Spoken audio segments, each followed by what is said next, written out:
नमस्कार साथियों, LM geography के ऑनलाइन प्लेटफॉर्म पे आप सभी साथियों का हार्दिक स्वागत और अभिनंदन। किसी ने बड़े कमाल की बात कही है, ना रुकना है ना थकना है, बस मेहनत करके लक्ष्य को पाना है। इसी उद्देश्य और मोटिवेशन के साथ आज हम बात करेंगे भारत के भूगोल की। देखिए, भारत का भूगोल जिसमें हम भारत की अवस्थिति के बारे में, भारत के भू आकृति प्रदेशों के बारे में, भारत की जलवायु के बारे में, भारत के अपवा तंत्र के बारे में, खनिज, ऊर्जा संसाधन, परिवहन, संचार, उद्योग आदि सभी बिंदुओं पर या विषय वस्तु पर हम अध्ययन करते हैं। लेकिन जब हम भूगोल विषय का अध्ययन करते हैं, चाहे हम भारत के भूगोल की बात करें, चाहे हम अन्य किसी भी राज्य या देश के भूगोल की बात करते हैं, तो सबसे पहले उस देश या उस क्षेत्र की सामान्य जानकारी होना जरूरी है। और इसीलिए भारत के भूगोल की शुरुआत करने से पहले हमें भारत के सामान्य परिचय की जानकारी होना जरूरी है। अब सामान्य परिचय में क्या क्या हम लोग अध्ययन करते हैं, क्या हमें अध्ययन करना चाहिए, तो यदि हम एग्जाम पॉइंट ऑफ व्यू से बात करें तो सबसे पहले तो किसी भी देश या किसी भी क्षेत्र का नामकरण कैसे हुआ है, उसका नाम क्यों रखा गया है, किस आधार पर रखा गया है, क्या उसके पीछे कोई भौगोलिक विशेषता रही है या उसके पीछे कोई ऐतिहासिक पृष्ठभूमि रही है। तो इसीलिए हम भारत के भूगोल का अध्ययन करने से पहले एक बार हम भारत की सामान्य जानकारी का अध्ययन करें, जिसमें हम भारत के नामकरण को लेके, भारत की वर्तमान जो है प्रशासनिक या राजनीतिक स्थिति है उसका भी हम अध्ययन करेंगे कि भारत जो कि वर्तमान में 28 राज्य और 8 केंद्र शासित प्रदेशों का एक विशालता विविधता वाला जो देश है, इस देश की वर्तमान प्रशासनिक या राजनीतिक स्थिति क्या है उसके बारे में भी हम लोग अध्ययन करेंगे। क्योंकि कई बार हमें सामान्य जानकारी वर्तमान में जो परीक्षा प्रणाली है, जो परीक्षा पैटर्न है, जिसमें किसी भी विषय वस्तु को वर्तमान के साथ करंट से जोड़ के जो एग्जाम में पूछा जाता है, तो ये जो कुछ क्वेश्चंस जो हमें करंट के आधार पे पूछे जाते हैं, चाहे वह अवस्थिति को लेके हैं, चाहे वह विस्तार को लेके, तो ऐसे कई प्रश्न जो भूगोल से संबंधित हैं या भारत के भूगोल से संबंधित हैं, वहां हमें सामान्य जानकारी से ही स्पष्ट हो जाते। और इसीलिए हम आज शुरुआत कर रहे हैं भारत के भूगोल के अंतर्गत सबसे पहले भारत की सामान्य जानकारी यानी कि सामान्य परिचय की। तो देखिए, सबसे पहले हम बात करते हैं भारत का सामान्य परिचय। यह जो हमारा भारत, जिसे हम इंडिया भी कहते हैं, कि भारत या इंडिया का सामान्य परिचय, और सामान्य परिचय में हम सबसे पहले बात करते हैं भारत के नामकरण की। किसकी बात करते हैं कि भारत का नामकरण कैसे हुआ या किस प्रकार से किया गया।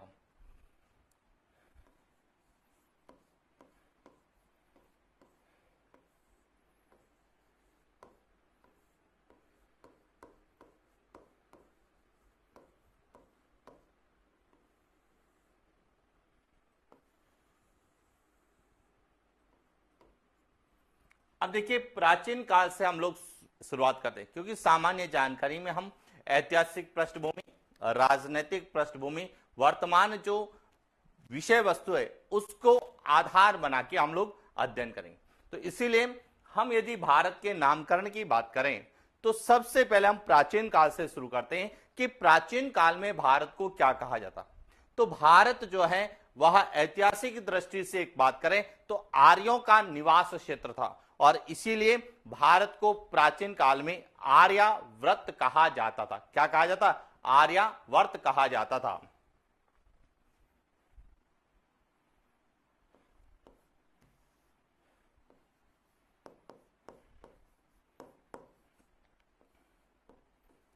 आर्यों का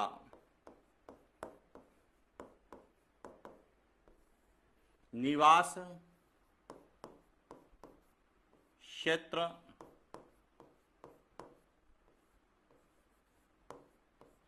होने के कारण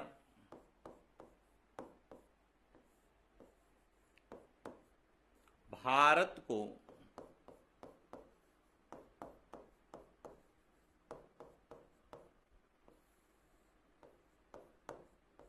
प्राचीन काल में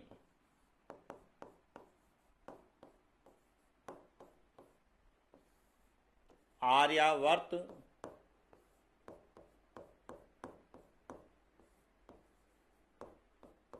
कहा जाता था। कई बार प्रश्न आता है कि भारत को प्राचीन काल में क्या संज्ञा दी गई थी, तो प्राचीन काल में भारत को आर्यावर्त कहा जाता था। क्यों कहा जाता था?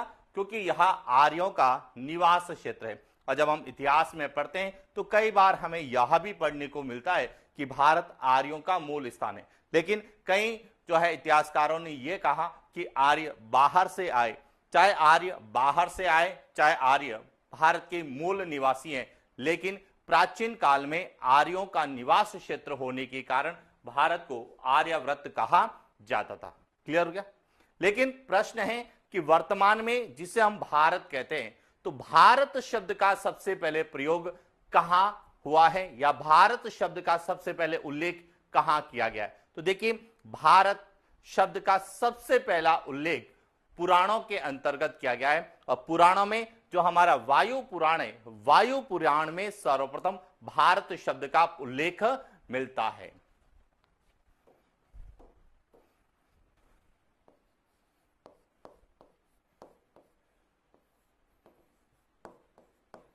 भारत शब्द का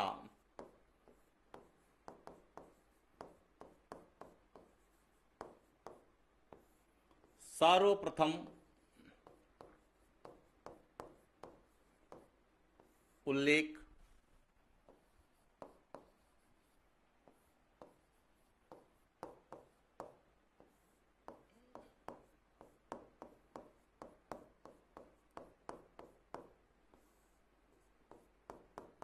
वायु पुराण में मिलता है। यदि आपसे पूछ भी लिया जाए कि भारत शब्द का सबसे पहले उल्लेख कहां हुआ है, तो भारत शब्द का सबसे पहले उल्लेख कहां हुआ है? पुराणों के अंतर्गत हुआ है। और पुराणों में भी कौन से पुराण के अंतर्गत हुआ है? वायु पुराण के अंतर्गत मिलता है। अब देखें, वायु पुराण के अंतर्गत जो है भारत शब्द का उल्लेख किस रूप में किया गया है?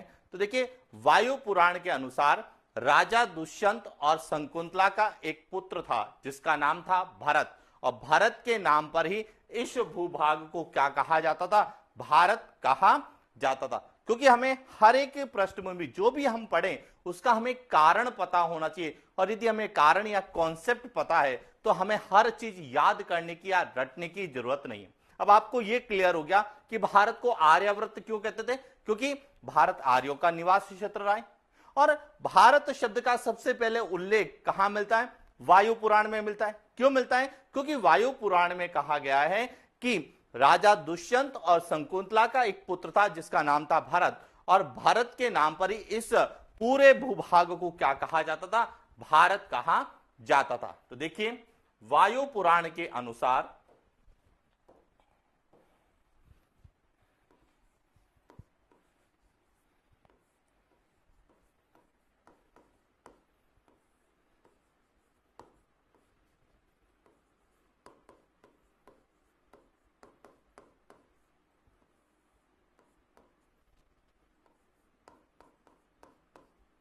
राजा दुष्यंत और रानी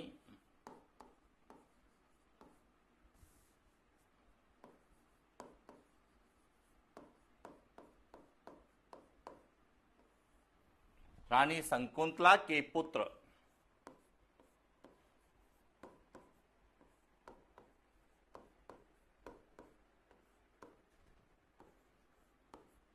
भरत के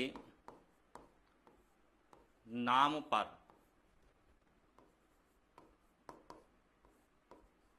इस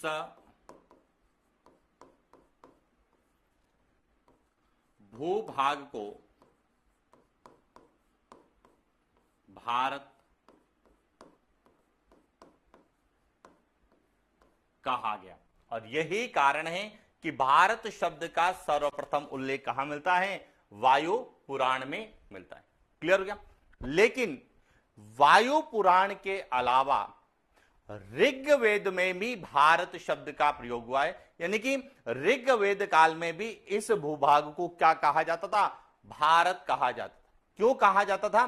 क्योंकि ऋग्वेद काल में एक प्रमुख जन था भरत, और प्रमुख जन जो भरत था, भरत के नाम पर ही इस भूभाग को क्या कहा गया? भारत कहा गया है, या इस भूभाग का नाम क्या रखा गया? भारत रखा गया।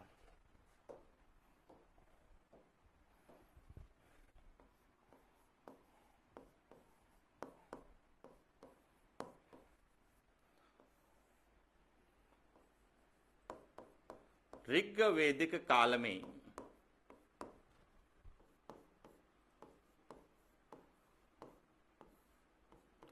प्रमुख जन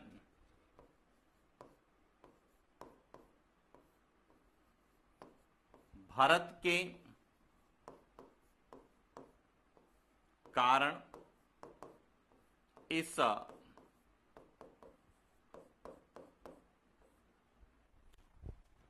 भूभाग का नाम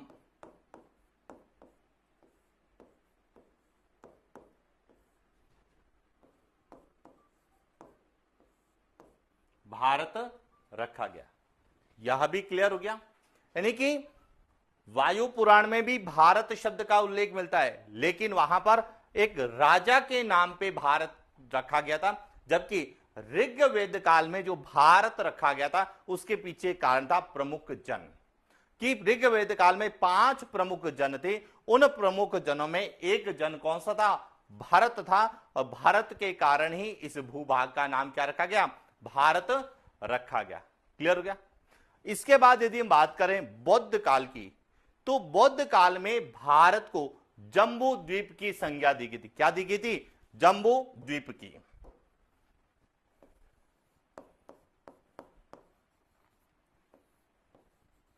बौद्ध काल में भारत को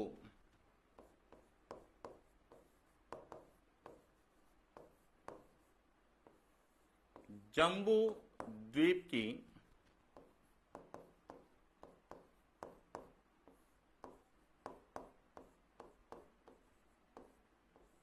संज्ञा दी गई। यानी कि जम्बू द्वीप किसे कहा गया? तो जम्बू द्वीप शब्द जो है यह भारत के लिए ही प्रयुक्त किया गया, लेकिन कौन से कालखंड में? बौद्ध काल में। तो आपसे पूछा जा सकता है बौद्ध काल में जम्बू द्वीप किसे कहा जाता था? भारत को। या फिर पूछा जाता कि भारत को जम्बू द्वीप की संज्ञा किस काल में दी गई थी? तो बौद्ध काल में दी गई थी। या फिर यह भी पूछा जा सकता है कि बौद्ध काल में भारत को किस नाम से जाना जाता था? तो जम्बू द्वीप के नाम से जाना जाता था। क्लियर हो गया? इसके बाद यदि बात करें हम मध्यकाल में, तो देखिए मध्यकाल में जो है अरबी और फारसी यात्री आए, जिन्होंने भारत की यात्रा की, और यात्रा करने के बाद उन्होंने अपने यात्रा वृतांत में, अपने जो है लेखन में, अपनी रचनाओं में भारत के लिए जिस शब्द का प्रयोग किया वह था हिंदुस्तान। यह भी कई बार पूछा जाता है कि अरबी और फारसी यात्रियों ने या इतिहासकारों ने भारत को किस नाम से संबोधित किया? तो उन्होंने किस नाम से संबोधित किया? हिंदुस्तान के नाम से संबोधित किया। या फिर यह भी पूछा जा सकता है कि भारत को हिंदुस्तान जो है नाम किसने दिया? तो अरबी और फारसी इतिहासकारों ने भारत को हिंदुस्तान शब्द से संबोधित किया। तो देखिए मध्यकाल में, कब? मध्यकाल में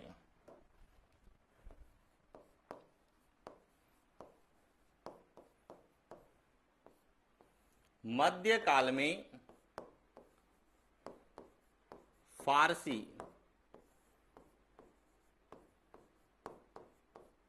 जो कि कहां से आए थे? ईरान से, ईरानी तथा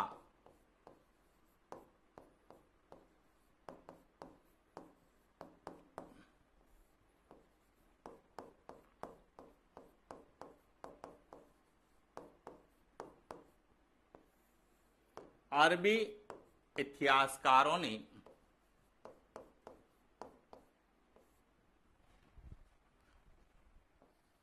भारत को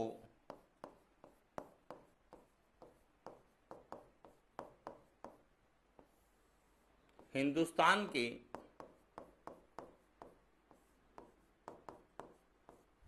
नाम से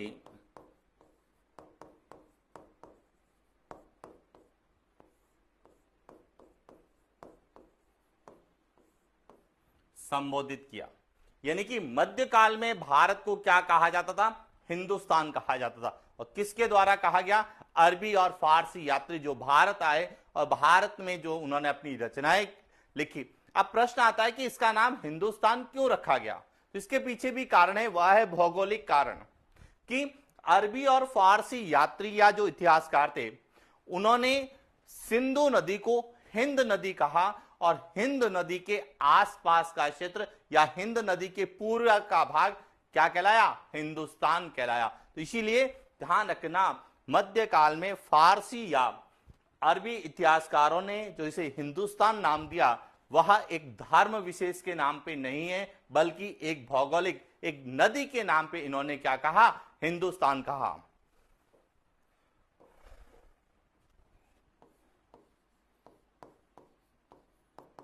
फारसी तथा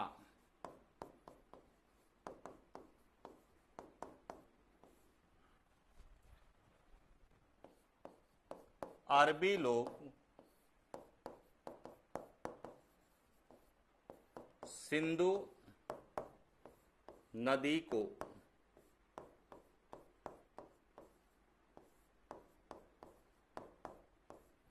हिंद नदी के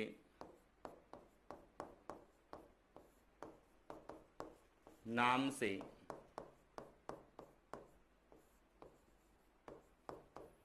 जानते थे और हिंद नदी के पूरब का जो भाग है वह क्या कहलाया? हिंदुस्तान कहलाया। और इसीलिए फारसी और अरबी यात्री भारत के लिए किस शब्द का प्रयोग करते थे?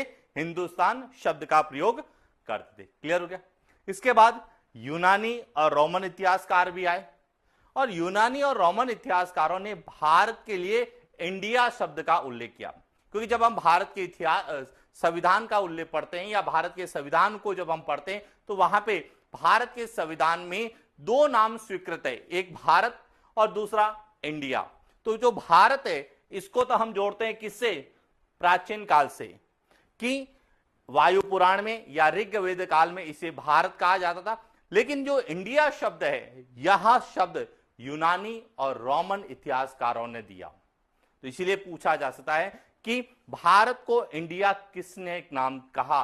तो यूनानी और रोमन इतिहासकारों ने भारत को इंडिया नाम दिया।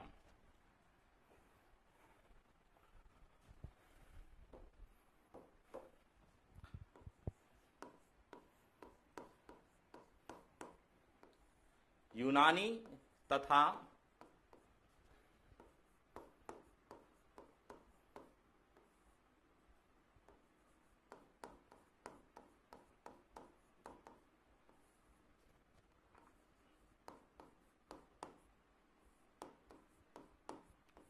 इतिहासकारों ने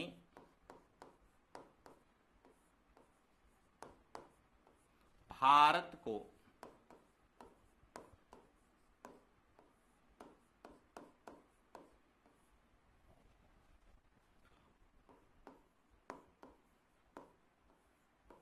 इंडिया नाम दिया। क्लियर हो गया? इंडिया किसने कहा था? तो यूनानी और रोमन इतिहासकारों ने कहा। अब कई बार हमें इंडिया शब्द भी पूछा जाता है कि इंडिया जो शब्द है यहां किस भाषा से बना है या इंडिया शब्द की उत्पत्ति किस भाषा से हुई है। तो जो इंडिया शब्द है इस शब्द की उत्पत्ति यूनानी भाषा के इंडोई शब्द से हुई है। किससे हुई है? इंडोई शब्द से हुई है।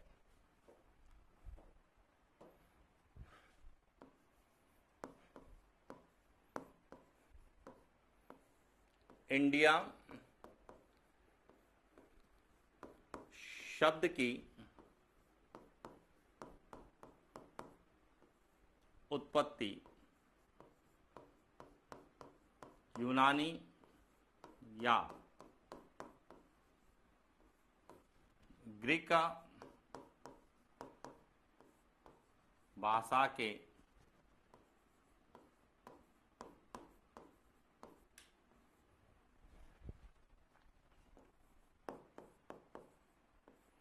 इंडोई शब्द से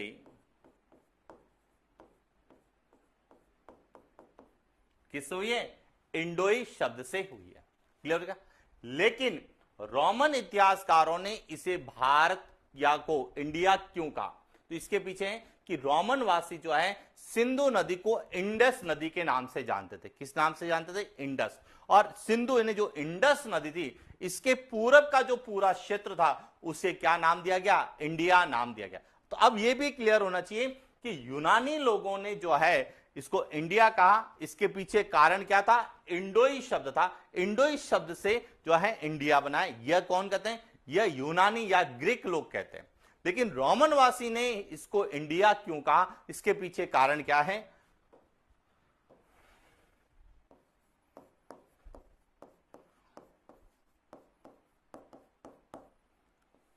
रोमनवासी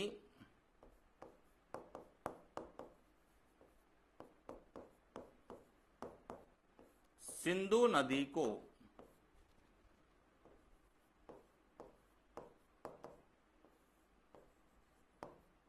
इंडस के नाम से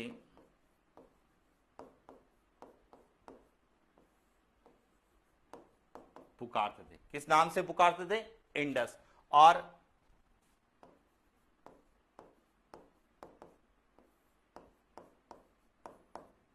इंडस नदी यानी कि सिंधु नदी के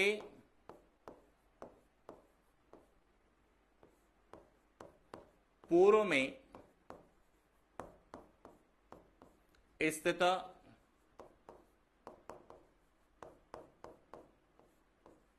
भूभाग को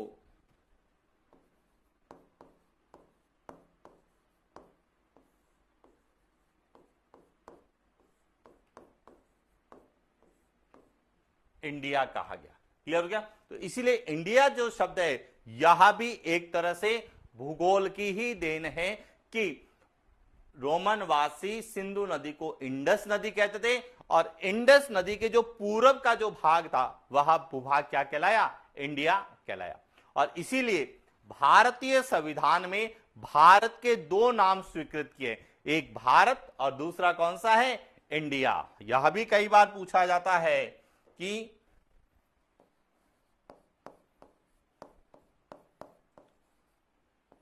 भारतीय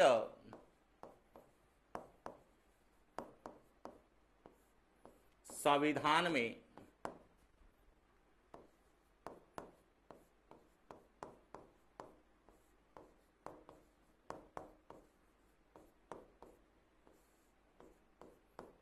दो नाम स्वीकृत है। कौन कौन से हैं? एक तो भारत है तथा दूसरा कौन सा है?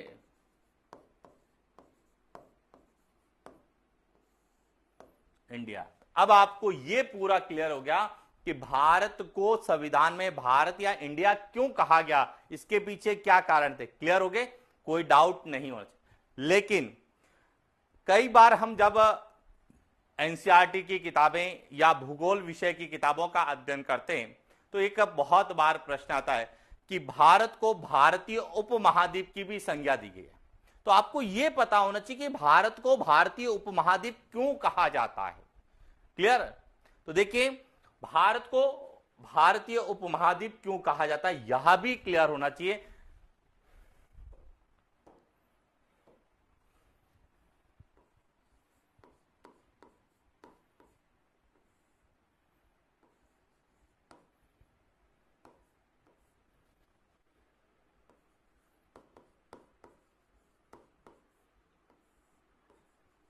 आकार की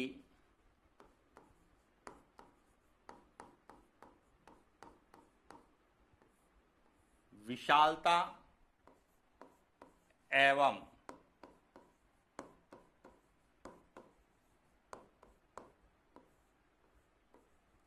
विविधता के कारण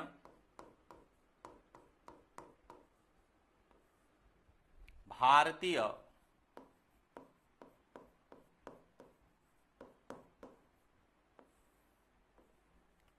उपमहाद्वीप की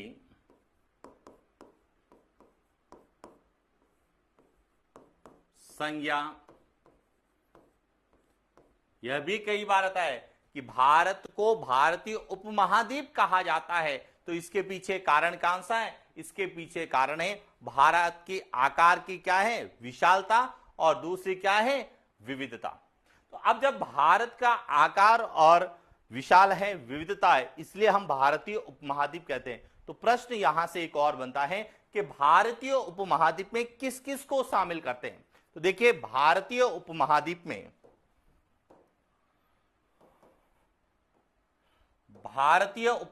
में एक तो भारत का भौगोलिक क्षेत्र, जो भारत का भौगोलिक क्षेत्र है, ये इसके अलावा किस किस को शामिल करते हैं? एक तो पाकिस्तान को शामिल करते हैं। किसको शामिल करते हैं? पाकिस्तान को। इसके अलावा नेपाल को, और किसको शामिल करते हैं? भूटान को, और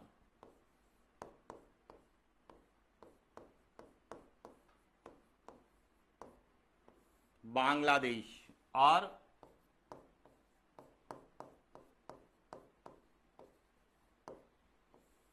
श्रीलंका।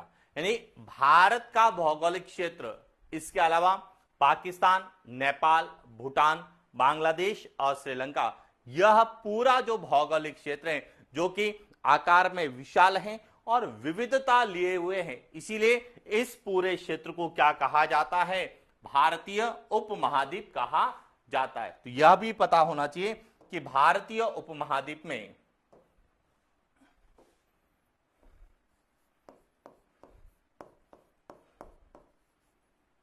भारतीय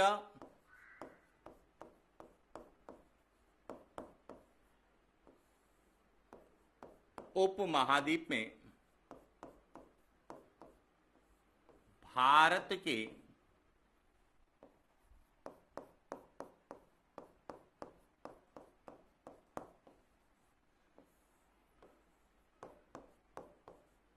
भौगोलिक क्षेत्र के अलावा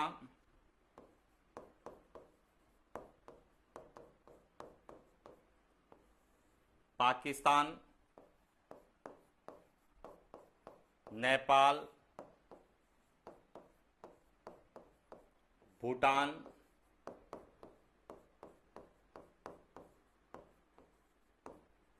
बांग्लादेश,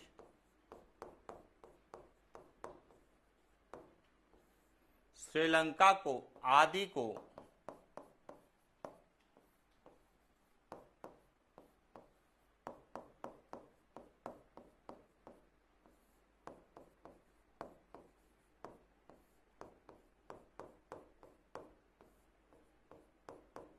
शामिल किया जाता है। क्लियर हो गया? अब भारतीय उपमहाद्वीप भी आपको क्लियर हो गया। तो भारत क्या है, यह भी, यानी भारत का नामकरण कैसे हुआ, इसे इंडिया क्यों कहा गया, या भारतीय उपमहाद्वीप की संज्ञा किसे दी गई। अब कई बार यहां से बहुत अच्छे से प्रश्न भी पूछे जाते हैं कि निम्न में से कौन सा भारतीय उपमहाद्वीप का में शामिल नहीं है।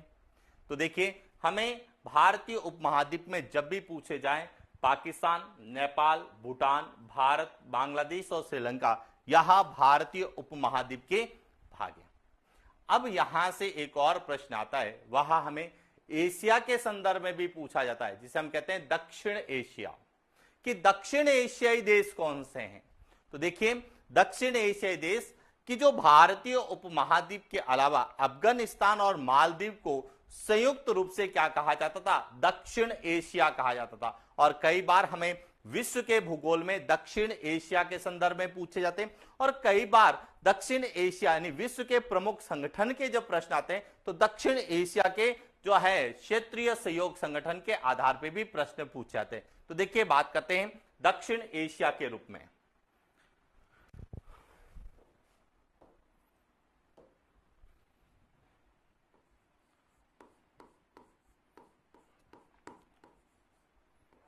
भारतीय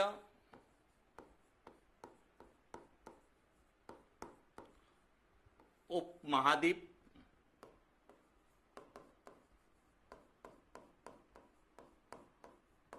अफगानिस्तान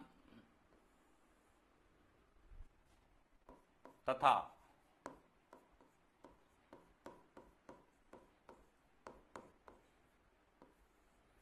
मालदीव को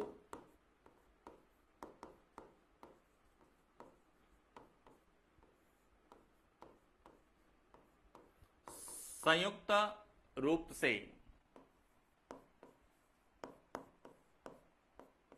दक्षिण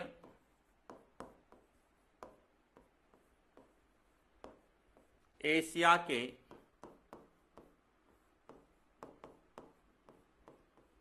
नाम से जाना जाता। अब आपसे यदि पूछ ले कि दक्षिण एशिया में कौन से देश आते हैं, तो दक्षिण एशिया में भारत और भारत के पड़ोसी देश जो भारतीय उपमहाद्वीप का भाग है, उसके साथ अफगानिस्तान और मालदीव, ये जो देश हैं उनको संयुक्त रूप से दक्षिण एशिया कहा जाता है। तो ये प्रश्न आता है दक्षिण एशियाई देश कौन से हैं, तो देखिए दक्षिण एशिया के अंतर्गत कौन कौन से देश आते हैं।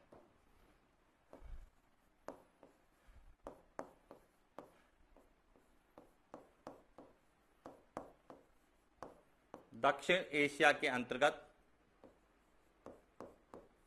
भारत,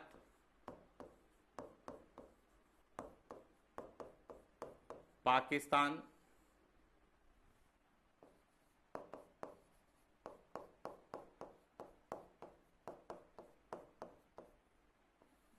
अफगानिस्तान, नेपाल, भूटान,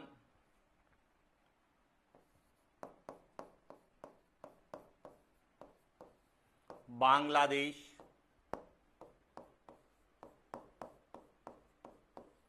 श्रीलंका और मालदीव। ये जो देश हैं यहां सब कौन से देश है, दक्षिण एशिया के देश हैं। यह भी क्लियर हो गया कि भारतीय उपमहाद्वीप किसे कहते हैं और भारतीय उपमहाद्वीप में कौन से देश आते हैं, जबकि दक्षिण एशिया में कौन से देश आते हैं। अब यहां से भी प्रश्न पूछे जा सकते हैं। कैसे पूछा था कि दक्षिण एशिया का कौन सा देश भारत के साथ सीमा का निर्धारण नहीं करता है। इस तरह के कई बार प्रश्न, ये प्रश्न आते हैं अवस्थिति से, लोकेशन के आधार पे, कि जब हम भारत की अवस्थिति पढ़ेंगे तो उस समय हम भारत की भौगोलिक और खगोलीय स्थिति का अध्ययन करते हैं और भौगोलिक स्थिति के अंतर्गत कई बार ऐसे प्रश्न पूछ लिए जाते हैं कि दक्षिण एशिया का कौन सा देश जो भारत के साथ सीमा का निर्धारण नहीं करता है या भारत के साथ अंतरराष्ट्रीय सीमा नहीं बनाता है। तो ऐसे कई प्रश्न आते हैं। और कैसे आते हैं, या फिर यह भी पूछा जा सकता है कि दक्षिण एशियाई देश मालदीव भारत से अलग होता है, वहां कौन से चैनल से अलग होता है। तो कई छोटे छोटे प्रश्न जो हमें एग्जाम में पूछे जाते हैं, फैक्ट बेस्ड प्रश्न होते हैं, उनके प्रश्न इन्हीं आधार पे बनाए जाते हैं कि आपने सामान्य जानकारी को किस तरह से पढ़ा है। और यदि हमने सामान्य जानकारी को बहुत अच्छे से ज्योग्राफी के साथ जोड़ के पढ़ा है, सामान्य जानकारी विद्यार्थी सोचता है कि यह इतिहास की पृष्ठभूमि होगी या पॉलिटी के आधार पर पूछा जाता है, नहीं, उनको ज्योग्राफी से जोड़ के पूछा जा सकता है। और किसी भी क्षेत्र का इतिहास, राजनीतिक, अर्थव्यवस्था, यह सभी वहां के भौगोलिक दृष्टिकोण पर निर्भर करती है, भूगोल की स्थिति पर निर्भर करती है। क्लियर हो गया। अब एक और सबसे इंपॉर्टेंट बात है, देखिए समझना, यह जो है यह पूरा है दक्षिण एशिया के देश। अब दक्षिण एशिया में कौन कौन से देश हैं पहले समझना। सबसे पहले तो है भारत, यह भारत, इसके साथ भारत के पड़ोसी देश कौन कौन से हैं, एक तो यहां पर है, यहां कौन सा है,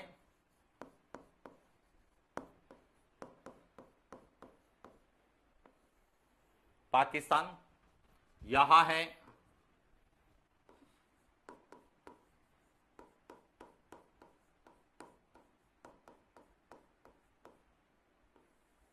अफगानिस्तान, यहां है नेपाल यहां है, भूटान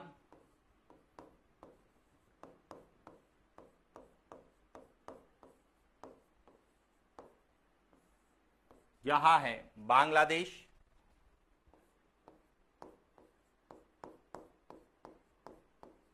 यहां है, श्रीलंका और यहां है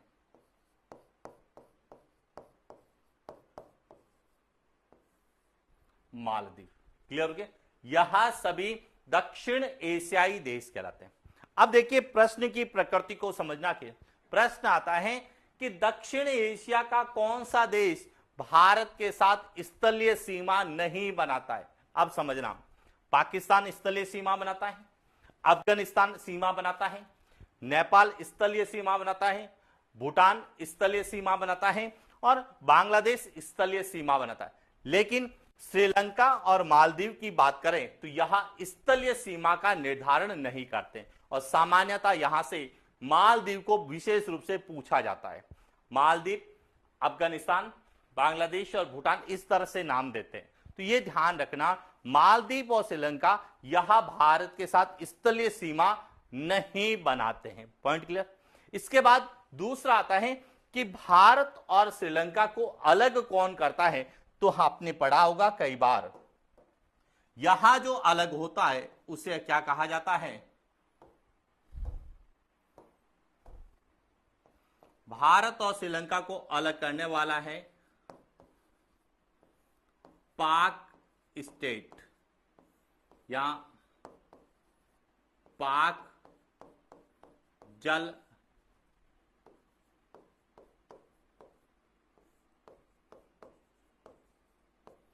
पाक स्टेट या पाक जल डमरू मध्य, यह भारत और श्रीलंका के मध्य स्थित है। इसी तरह से यदि हम बात करें कि भारत और मालदीव के मध्य कौन सा है,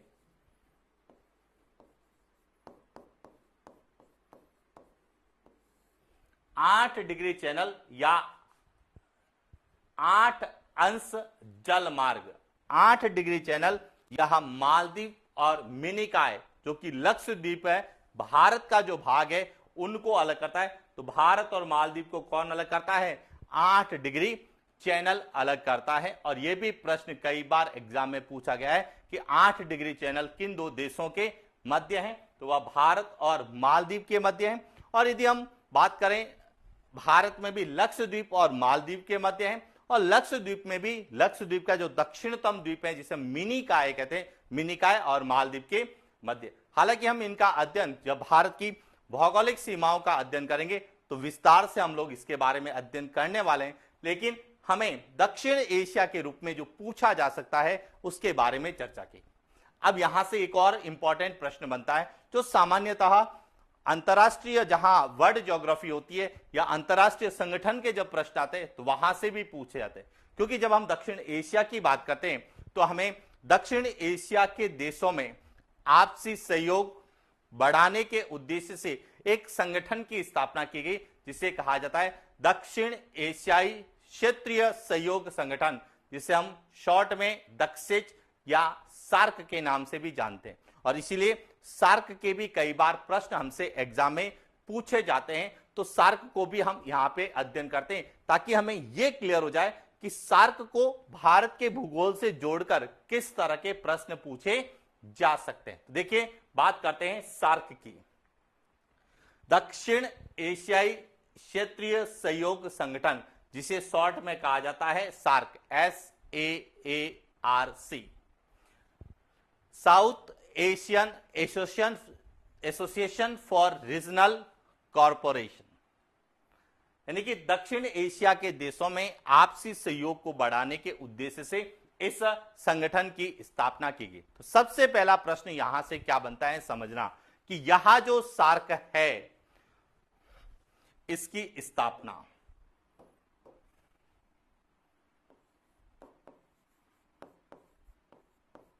सबसे पहला प्रश्न क्या बनता है कि सार्क, अब देखिए यहां पूरा जो एशिया है, यहां क्या है? एशिया है। और एशिया का जो दक्षिणी भाग है, जिसे हम भारत और भारत के पड़ोसी देश आते हैं, इसे हम कहते हैं दक्षिण एशिया। क्या कहते हैं? दक्षिण एशिया। और दक्षिण एशियाई देश जिसमें भारत, पाकिस्तान, अफगानिस्तान, बांग्लादेश, नेपाल, भूटान, श्रीलंका, मालदीव, ये जो देश आते हैं, इन देशों में आपसी सहयोग को बढ़ाने के लिए, चाहे वो आर्थिक दृष्टि से हैं, सामाजिक दृष्टि से हैं, सांस्कृतिक दृष्टि से हैं, तकनीकी और वैज्ञानिक दृष्टि से आपसी सहयोग को बढ़ावा देना और विकास के उद्देश्य से इसकी स्थापना की थी, जिसे हम शॉर्ट में सार्क कहते हैं, दक्षिण एशियाई क्षेत्रीय सहयोग संगठन। इसकी स्थापना की गई थी 8 दिसंबर 1985 को। 8 दिसंबर 1985, 1985 को। अब इसकी स्थापना कहां की गई थी? इसकी स्थापना की गई थी ढाका, बांग्लादेश में।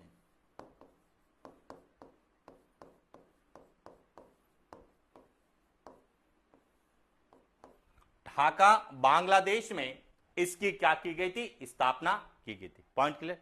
अब इसका मुख्यालय कहां गया है, यह भी आपको पता होना चाहिए। इसका जो मुख्यालय है,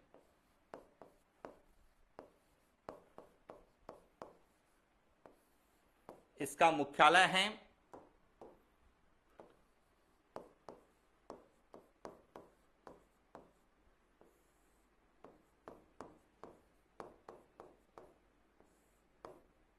काठमांडू, नेपाल। और इसका मुख्यालय नेपाल में कब बनाया गया, यानी काठमांडू में कब बनाया गया? तो 17 जनवरी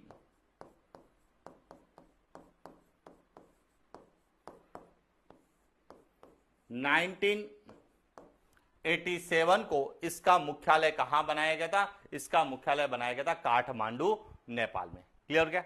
अब इसके सदस्य देश कितने थे, यह भी आपको पता होना चाहिए। तो इसके जो सदस्य देश हैं,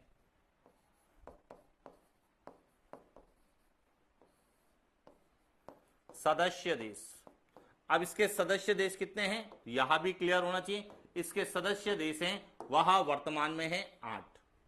कितने हैं? 8। अब यहां पे समझना कि जब इसकी स्थापना हुई थी, यानी कि 8 दिसंबर 1985 को जब इसकी स्थापना हुई, उस समय इसके सदस्य देश कितने थे? 7 संस्थापक सदस्य देश थे। लेकिन 8वां सदस्य देश 8वां सदस्य देश कब बना, यह सबसे इंपॉर्टेंट है, पूछा भी जा सकता है। तो देखिए,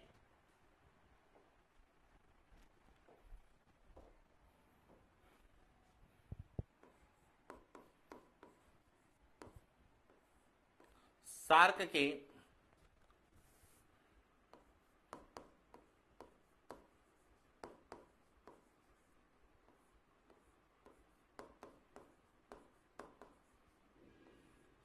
संस्थापक सदस्य देश कितने थे? 7। कौन कौन से थे? तो देखिए, इसमें भारत,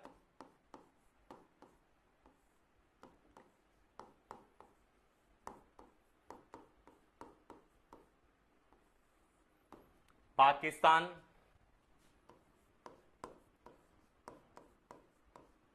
नेपाल, भूटान,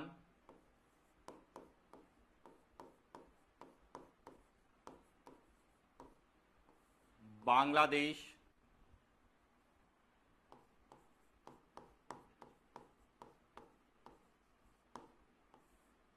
श्रीलंका और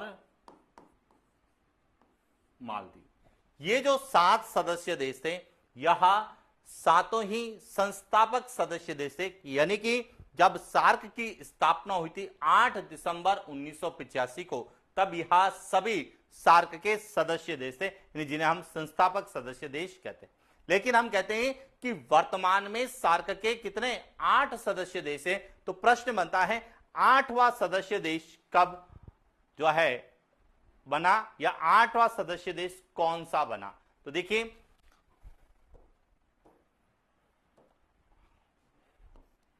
12 से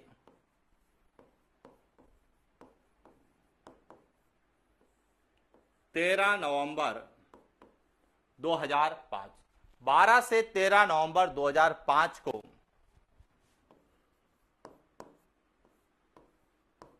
ढाका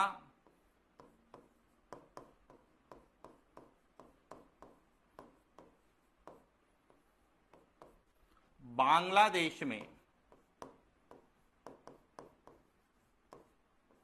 सार्क के 13वें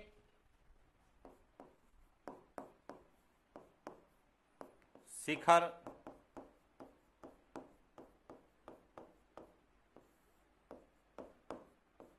सम्मेलन में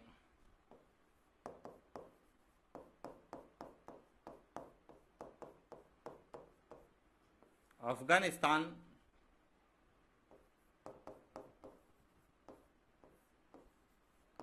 सार्क का 8वां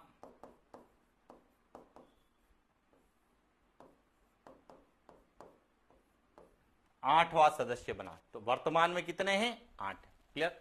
अब आता है कि सार्क की स्थापना का उद्देश्य क्या था। तो देखिए बात करते हैं उद्देश्य की, कि सार्क की स्थापना किस उद्देश्य से की गई थी।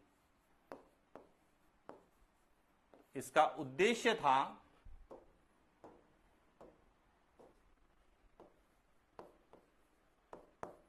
दक्षिण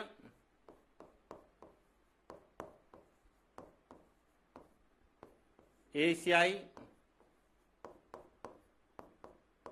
देशों में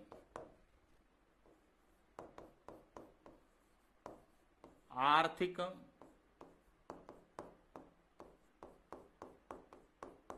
सामाजिक,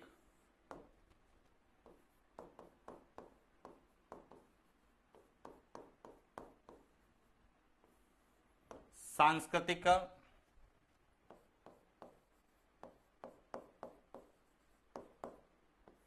तकनीकी,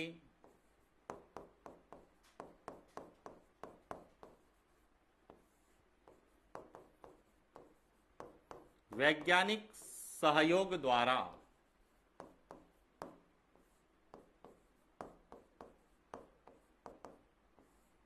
विकास को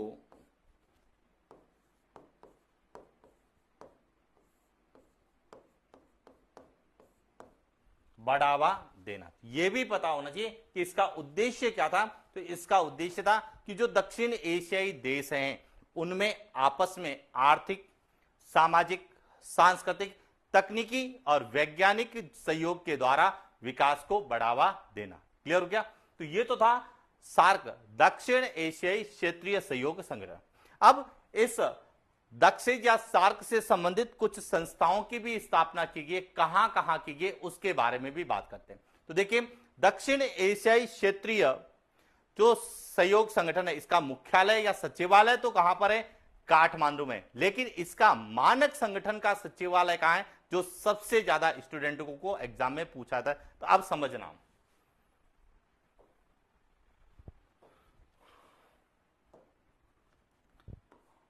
यदि आपसे पूछा जाए कि दक्षिण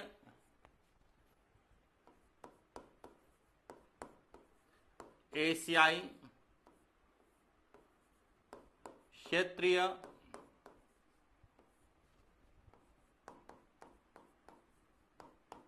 सहयोग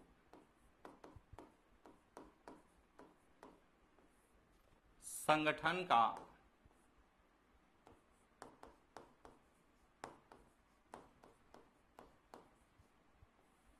सचिवालय तो कहां होगा? काठमांडू, नेपाल। लेकिन यही प्रश्न आता है कि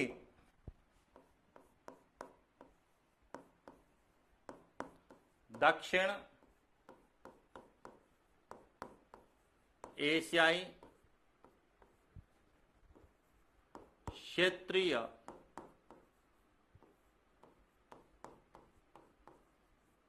मानक संगठन का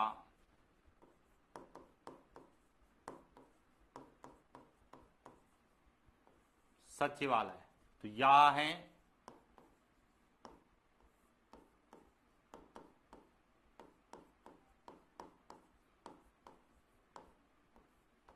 ढाका, बांग्लादेश में। दोनों पॉइंट क्लियर हो गए कि यदि आपसे क्षेत्रीय सहयोग संगठन का सचिवालय या मुख्यालय पूछा जाता है तो काठमांडू होगा, लेकिन इसका मानक संगठन का सचिवालय पूछा जाता है तो वह कहां पर है?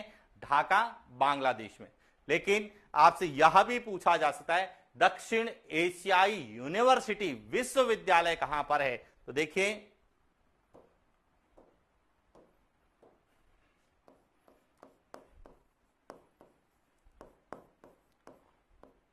दक्षिण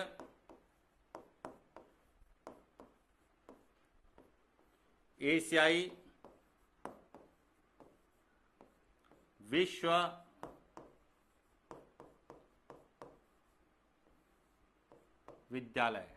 तो यह कहां पर है? नई दिल्ली, भारत में।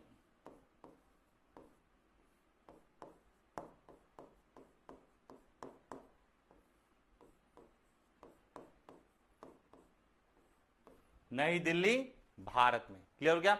और इसका जो पहला शैक्षणिक सत्र है कि इसमें दक्षिण एशिया के जो सदस्य देश हैं यहां के छात्र छात्राएं जो हैं शोध कर सके, यहां से डिग्री ले सकते हैं, अपना अध्ययन कर सकते हैं। तो इसीलिए इसी उद्देश्य से इसकी स्थापना कहां की गई थी? नई दिल्ली, भारत में की गई। और इसका जो पहला सत्र है नी, इसमें शैक्षणिक सत्र की शुरुआत कब हुई थी? तो अगस्त 2010 में। तो यहां पर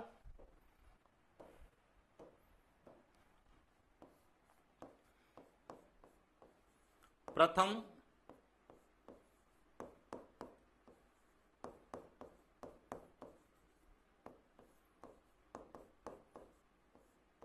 कब शुरू हुआ था?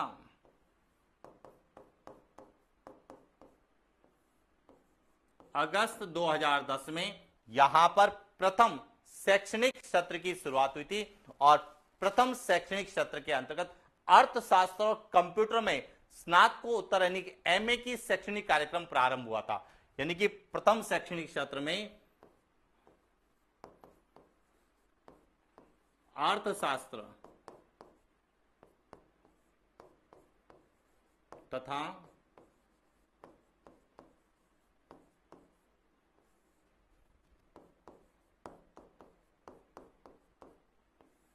कंप्यूटर विज्ञान के में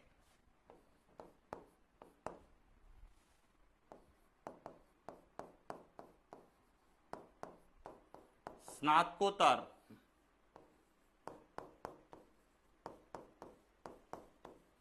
शैक्षणिक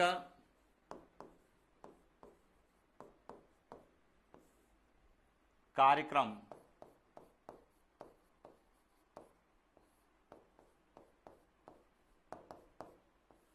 प्रारंभ हुआ था। तो क्लियर हो चुका है।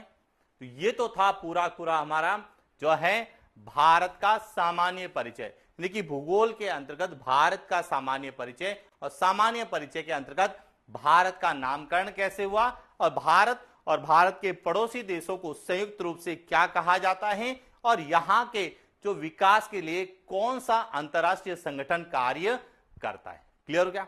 अब जो हमने पढ़ा है इसको किस तरह से प्रश्न के रूप में पूछा जाता है हमें क्लियर होना चाहिए, और किस तरह से पूछा जा सकता है वह भी पता होना चाहिए।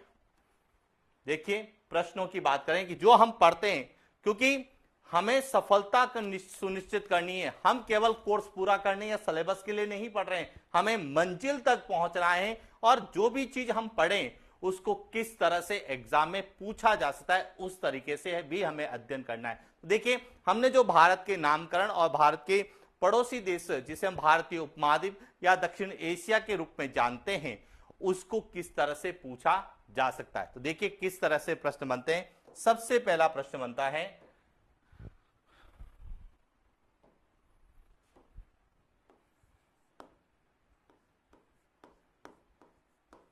निम्न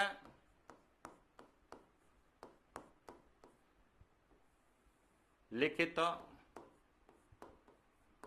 में से दक्षिण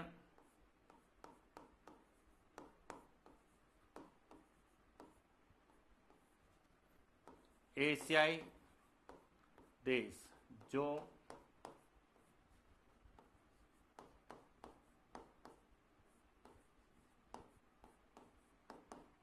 भारत के साथ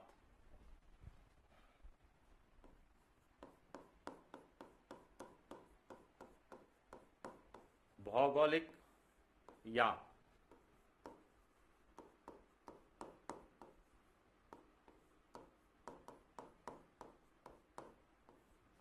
स्थलीय सीमा का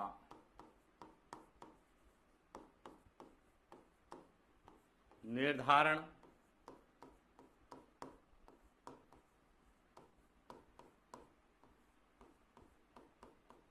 नहीं करता है, जिसमें आपको ऑप्शन दिए जाएंगे। ए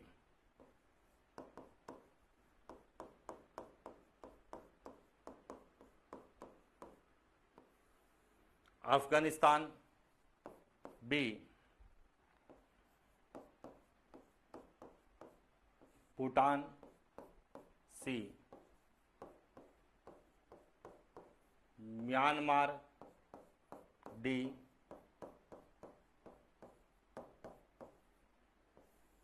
मालदीव। इस तरह से प्रश्न पूछा जाएगा कि दक्षिण एशियाई देश जो भारत के साथ भौगोलिक या स्थलीय सीमा का निर्धारण नहीं करता है। तो क्लियर होना चाहिए कौन सा नहीं करता है। तो दक्षिण एशियाई देश में मालदीव आता है, लेकिन मालदीव भारत के साथ सीमा का निर्धारण नहीं करता है, भौगोलिक या स्थलीय सीमा नहीं बनाता है, क्योंकि भारत और मालदीव के मध्य कौन सा है, 8 डिग्री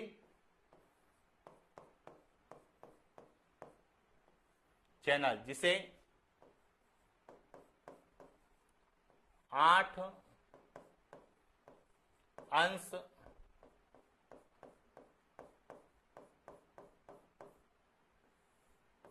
जल मार्ग या जल संधि के नाम से हम लोग जानते हैं। एक तो इस तरह से पूछा जा सकता है, एक और क्या पूछा जा सकता है उसकी भी बात करें।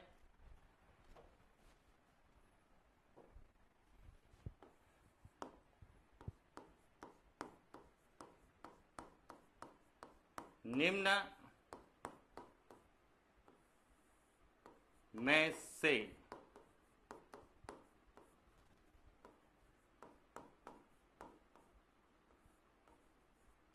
भारत के साथ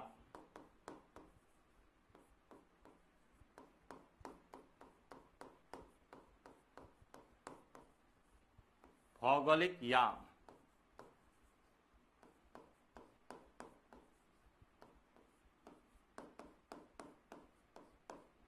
स्थलीय सीमा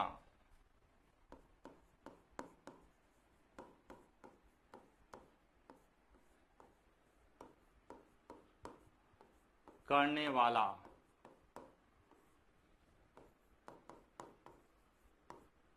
सार्क का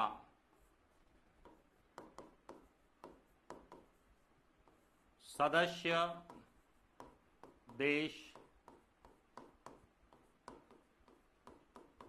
नहीं है। ए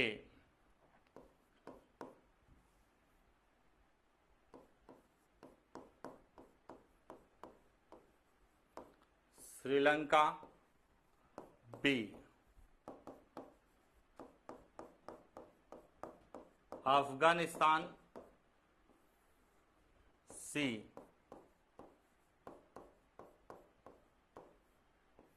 म्यांमार, डी भूटान। कि निम्नलिखित में से भारत के साथ स्थलीय सीमा या भौगोलिक सीमा निर्धारण करने वाला सार्क का सदस्य देश नहीं है। तो अब सार्क में कितने सदस्य देश हैं, 8 है। अब उन 8 में देखा जाए तो म्यांमार जो है वह सदस्य देश नहीं है सार्क का। भारत के साथ सीमा का निर्धारण तो करता है, लेकिन यह सार्क का सदस्य देश नहीं है। म्यांमार जो है यह किसका सदस्य देश है, यह आसियान का सदस्य देश है।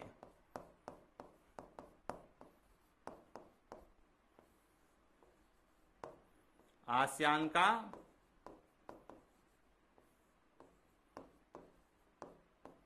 सदस्य देश है, यह सार्क का सदस्य देश नहीं है। तो क्लियर हो चुका होगा कि हमने जो है भारत के भूगोल के अंतर्गत भारत में के सामान्य परिचय की शुरुआत की है, जिसमें हमने भारत के नाम और इस भारत के भूभाग को क्या क्या कहा जाता है और भारत के पड़ोसी देशों को संयुक्त रूप से क्या संज्ञा दी गई है और वहां से किस तरह के प्रश्न पूछे जा सकते हैं, इस पर हमने बात की। क्लियर हो गया? तो ये तो था आज का हमारा सेशन और इसी आज के सेशन के साथ भारत के भूगोल की हमारी शुरुआत होती है और यहां निरंतर जो है आगे चलता रहेगा, जिसमें हम हर एक टॉपिक पर विस्तार से अध्ययन करने वाले हैं। वहां से क्या प्रश्न बन सकते हैं उनके बारे में भी अध्ययन करने वाले हैं। तो आज के लिए इतना ही, मिलते हैं नेक्स्ट क्लास। Thank you.